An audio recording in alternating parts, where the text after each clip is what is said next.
Class 12th NCERT physics में आपका स्वागत है। आज अपन इस क्लास में पढ़ने वाले हैं कि बिंदु आवेश के कारण विद्युत क्षेत्र की गणना करना। इससे पहले अपन ने टॉपिक फर्स्ट के जिसका नाम है विद्युत क्षेत्र तथा आवेश के 7 भाग पढ़ चुके हैं, 7 क्लास हो चुकी हैं। अगर आपने नहीं देखे हैं तो डिस्क्रिप्शन में उनके लिंक हैं, तो उनको देख लेना ताकि आगे जो पार्ट आने वाला है, भाग आने वाला है, जो क्लास आने वाली है वो आपको समझ में आती रहेगी। स्टार्ट करते हैं आज का टॉपिक। देखिए, बिंदु आवेश के कारण विद्युत क्षेत्र की गणना करेंगे अपन। जहां आप देख रहे हैं कि ए बिंदु पर स्रोत आवेश है Q कैपिटल में, और बी बिंदु पर परीक्षण आवेश है क्या, Q नॉट। अब जो अपन ने बात की है उसी को अपन लिख देते हैं। माना कि स्रोत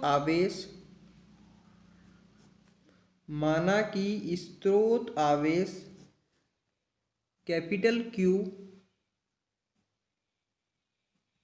जो बिंदु ए पर स्थित है। जैसे अपन देख पा रहे हैं वैसे ही अपन लिख रहे हैं। एवं आवेश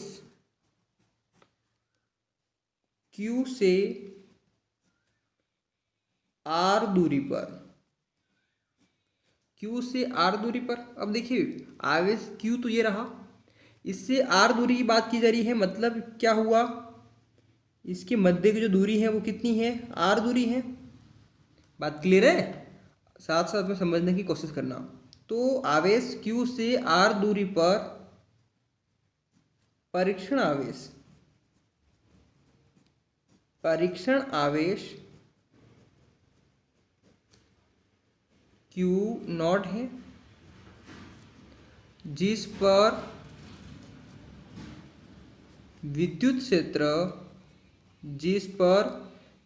क्षेत्र की तीव्रता ज्ञात करनी है।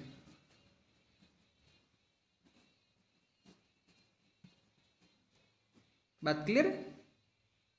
अब यहां पर देखिएगा, अपन विद्युत क्षेत्र की तीव्रता ज्ञात करेंगे। तो तीव्रता ज्ञात करने के लिए अपने को यहां पर निकालना होगा, क्योंकि बल क्यों लाना होगा, क्योंकि अपन जानते हैं विद्युत क्षेत्र की जो तीव्रता अपन ने निकाली थी वो क्या था, F/Q नॉट था। बात क्लियर है ना? तो F/Q नॉट था किसके बराबर में, E के बराबर में। तो F का मान तो निकालना पड़ेगा अपने को, तो A का मान ले आएंगे अपन, कुछ बड़ी बात नहीं है। तो यहाँ पे लिखेंगे अपन कि कूलाम के नियम से।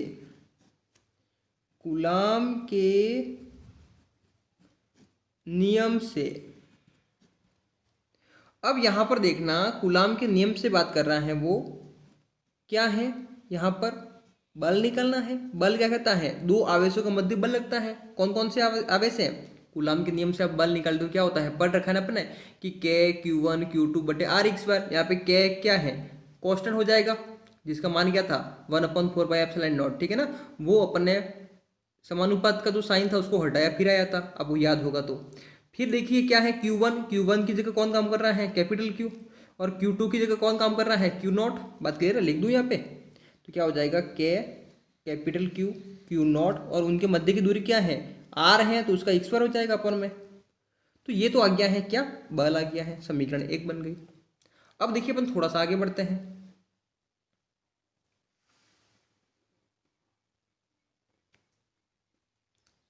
अब यहां पे देखिएगा कि विद्युत क्षेत्र E में कार्यरत बल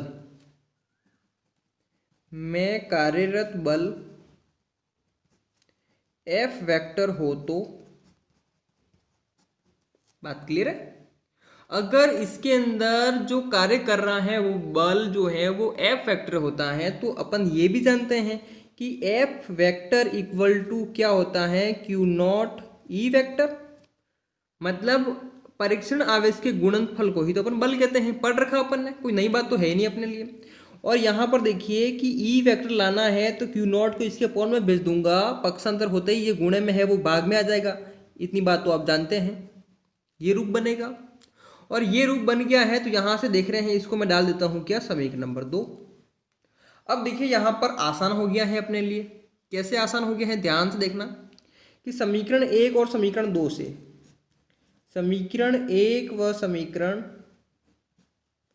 2 से, समीकरण 1 और 2 से क्या बन रहा है, ध्यान से देखो कि समीकरण 1 का जो मान है F का मैं यहाँ पे रख दूंगा, तो फाइनली अपने विद्युत क्षेत्र की जो तीव्रता निकालनी है वो टारगेट पूरा हो जाएगा। E इक्वल टू, देखिए यहाँ मान रख रहा हूँ क्या है, कैपिटल Q नॉट बटे R स्क्वायर है, बात समझ रहे हो। और इसी के अपॉन में क्या है, ध्यान से देखो Q नॉट है, इसी के अपॉन में क्या है, Q नॉट है। तो आप समझ रहे होंगे यहाँ पर क्या है ये कि भिन्न में भिन्न का भाग है, तो इसको अपन सॉल्व करते हैं तो कैसे करते हैं कि ऊपर वाला जैसा है वैसा लिखते हैं, क्या हो जाएगा कैपिटल Q नॉट बटे R स्क्वायर, ऊपर वाला है वैसे लिखा अपन ने, और जो हर में है वो उल्टा कर देते हैं अपन। उल्टा कैसे, Q नॉट के अपॉन में 1 है तो 1 ऊपर जाएगा और Q नॉट अपॉन में आ जाएगा। तो यहाँ से आप देखेंगे तो आपको मिलेगा कि Q नॉट से Q नॉट कैंसिल हो गया। जब Q नॉट से Q नॉट कैंसिल हो गया है तो विद्युत क्षेत्र की तीव्रता अपने को मिल गई है। तो विद्युत क्षेत्र की जो तीव्रता है वो क्या हो जाएगी, कैपिटल Q बटे R स्क्वायर। तो हमेशा ध्यान रखना, अगर वो कहता है कि बिंदु आवेश के कारण विद्युत क्षेत्र की तीव्रता का जो मान है वो लिखिए, उत्तर है वो लिखिए, तो क्या होगा E इक्वल टू क्या Q अपन R स्क्वायर। या फिर वो कहता है कि एकल आवेश के कारण विद्युत क्षेत्र की जो तीव्रता है वो क्या है, तो क्या हो जाएगा क्या Q अपन R स्क्वायर। तो दोनों के रूप में यही आंसर होगा। तो वो घुमा के क्वेश्चन कैसे भी कर सकता है, आप आंसर अपने हिसाब से देना है, जैसे मांग कर रहा है वैसे ही आंसर होना चाहिए।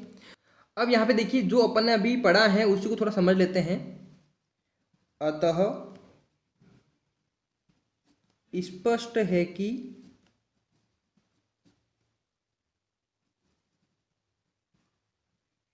बिंदु आवेश के लिए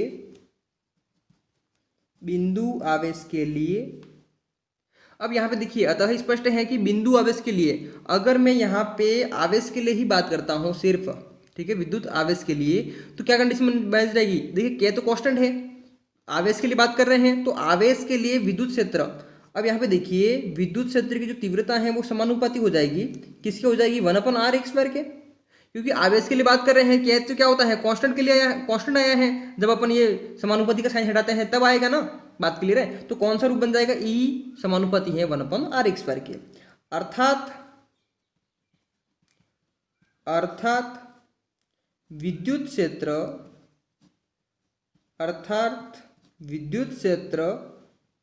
की तीव्रता,